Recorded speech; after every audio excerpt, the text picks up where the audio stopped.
what, if anything, can be done with the sort of intellectual waste product that you're describing? I mean, essentially, there's probably hundreds of good ideas that have come across your brain. Maybe some of them were great or truly amazing ideas, but there just wasn't the bandwidth, whether they were features inside of SIri or completely different projects that you didn't pursue. What can be done with this sort of intellectual waste product? It's kind of fun to think about just how much intellectual waste product, that's a very nice way to put it, I've created over the years. Well, so one of the things, one of the reasons I went and talked at this conference was to really remind people not only of my work, but of the work that had been done by the research communities in the past. In many ways, SIri wasn't something new. I'm very proud of it in that it was, I consider it the first broad domain conversational assistant that has been deployed at mass scale. That's really what SIri was. In research labs, there have been these kinds of systems, sort of in toy versions, for years. But to do it that big, that real, that had never been done before.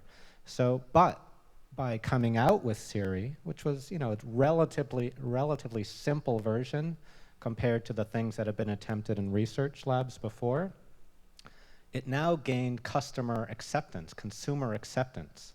And it really kick-started the industry. I think the voice, when I meet people who are doing speech recognition or these kinds of systems, they say, well, we had been working on that for a long time, and it was like this.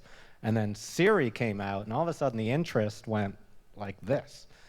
So the idea of going to this conference is, now is the time, there's license to take all of these ideas, this intellectual waste product, I love that term, that have been laid out and explored.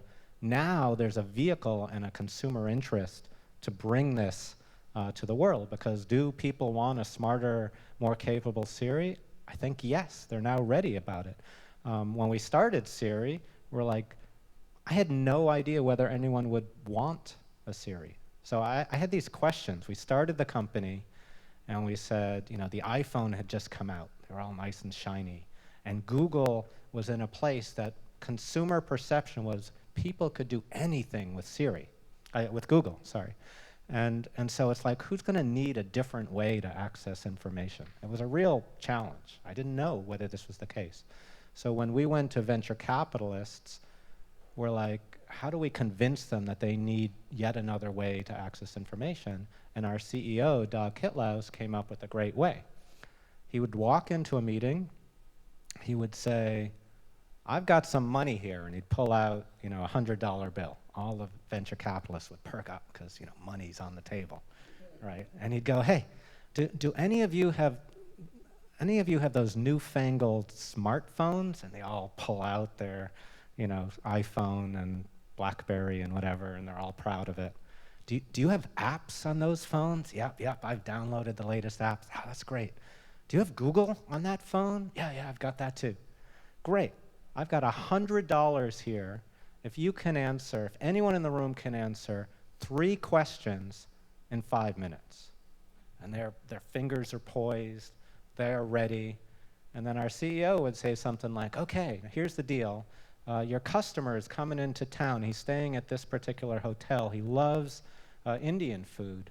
So find a really highly rated Indian food restaurant within 3 miles of the hotel. Go.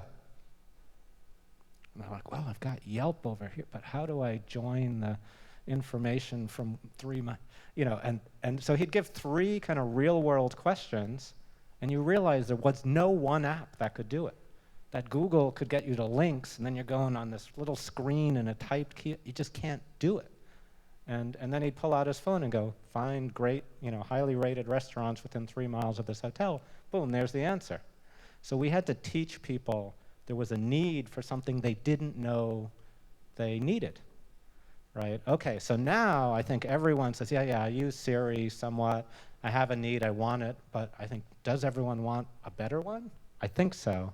And so all of the ideas are now, you have license. It's really a platform, or we're now at a place where new innovations or old innovations can be applied, and the world is waiting for it, which didn't exist before we introduced the first version of SIri.